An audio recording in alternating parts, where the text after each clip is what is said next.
Усещам топло слънце в сърцето. Това е радост, тя ме води в игри и смях навън сред хора и природа. Когато плача тихо и мълча, или ми липсва някой у дома, това е тъга, идва и отминава, и понякога обич дава. Всички чувства са добре дошли,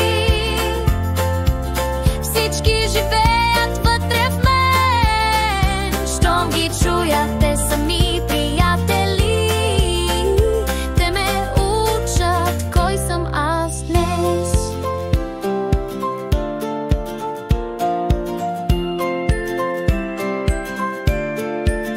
Когато ми се вика, тръжкам се скраче и всичко в мен крещи, не искам не.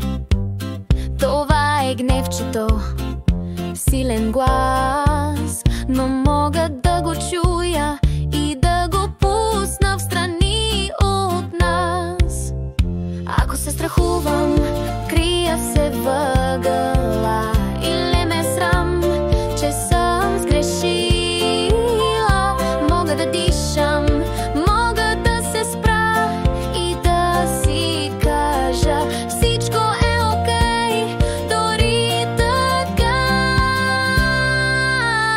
Всички чувства са добре дошли, всички живеят вътре в мен. Щом ги чуя, те са ми приятели, те ме учат кой съм аз днес.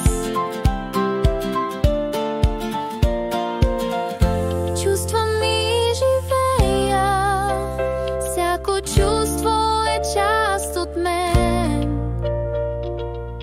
и всяко чувство ми